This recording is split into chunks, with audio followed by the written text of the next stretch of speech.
Zimbabwe Early Learning Policy kutaura kuti isu sebazi reprimary nesecondary education taakunyatsoita zvakakwenenzvera kuti vana vese vane makore kubva makore mana anova 4 years vanofanira kunge vava muchikoro, uye kana vapinda muchikoro vanofanira kuwana dzidzo yemhando yepamusoro-soro. Kana tiri kutaura nezvedzidzo yemhando yepamusoro-soro kubva kuECD kusvika kugrade 2, tiri kutaura isusu kuti vana ivavava vanofanirwa kunge vari vana vanokwanisa kuverenga, vana vanokwanisa kuita svomu yatinoti foundational literacy and numeracy. Izvi zvinotibatsira patinenge tichiendera kumberi pavanozonyora mazamanishoni avo kubva kugrade 7 kana kuenda kuform 4.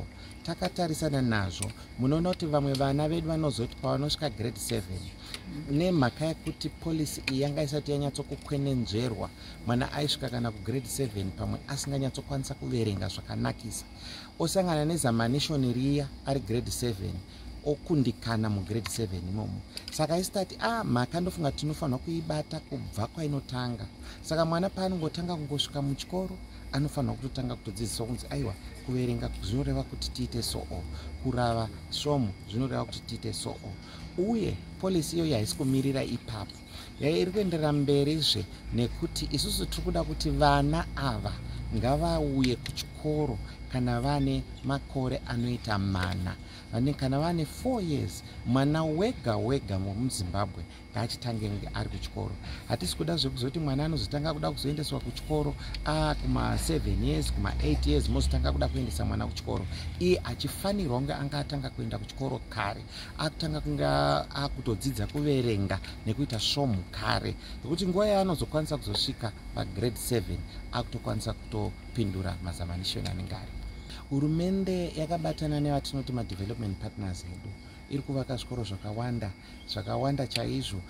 Ine chirongwa chekuti isusu tiri kufanira kunge tichiti padistance inokwana kuita 5 kilometers yoga yoga panofanira kunge paine primary school. Pozoitawo kuti kana iri secondary school tinenge takatarisira kuti hapafanira kupfuura distance inoita 10 kilometers kuitira kuti vana vedu vakwanise kusvika kuchikoro. Uye vachinge vasvika kuchikoro ikokoko sekuprimary tine atinoti ma-school feeding programs ekuti vana vedu vanotopiwa chikafu ipapo. Mamwe acho ma-homegrown school feeding programs anenge achiitwa nezvikoro zvinenge zviripo, vakuti vanenge vane magarden avo, vaine muriwo wavo, vaine chibage vachipa vana patii kuti vakwanise kunge vadya, nekuti pamwana uyu afamba 5 kilometers kuti auye kuchikoro, saka anenge aziya nenzara, saka kudzidza kunenge kwakumunetsa. Saka iprogram iri kuitwa futi nehurumende, asi hurumendewo itoriwo nemari yayakasendeka yekuita feeding program iyoyo kuti vana vari kuprimary vakwanise kunge vachikwanisa kudzidza.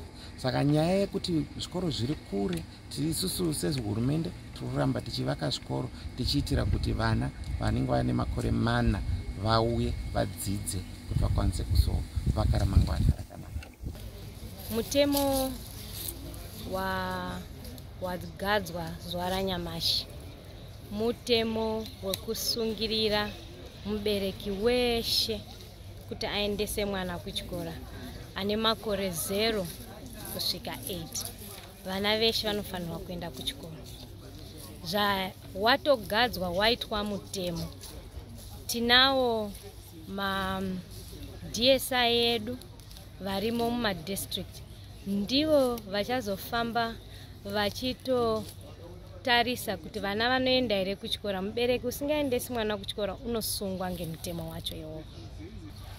Zimbabwe Early Learning Childhood Policy inoreketa ngefoundation yevana vedu vechikora, kuti vana vedu vanga vaine foundation yakagwinya mukutanga kwaupenyu hwavo kusvika vakure. Zvinoda kuti foundation yavo inge yakagwinya. Mune zvinenge zvirimo muchange muine madzidziro avachaita, muchange muine masports, muchange muine kufundiswa ngemother language ngeyaunozwa mwana, ngekuti mwana akafundiswa ngemutauro rurimi rwaamai rwake unopinde kuzwa kudarika umweni mutauro. Muchaitazve kuona ngevanhu vanorarama neurema. Vana vanokwanisa kubatwa zvinetswa zvingaita vamweni havakoni kuona, short sighted, vamweni vanenge vachizokorera kuerenga, asi kuri kurarama ngeurema zvotobatwa zviri padhuze. Ndo patiri kuda kunasirisa nge-early childhood learning program yatatanga iyi.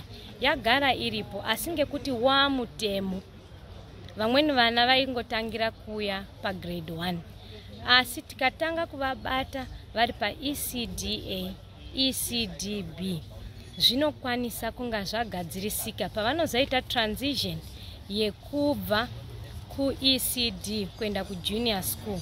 Tinenge tatomaona kuti apa pane gap rotonasiriswa mwana asati asvika kugrade 4. Semubereki kutoshanda ngekuti ikodzero yemwana kuenda kuchikora. Tinokurudzira vabereki kushanda, kushingirira kushandira mhuri yako.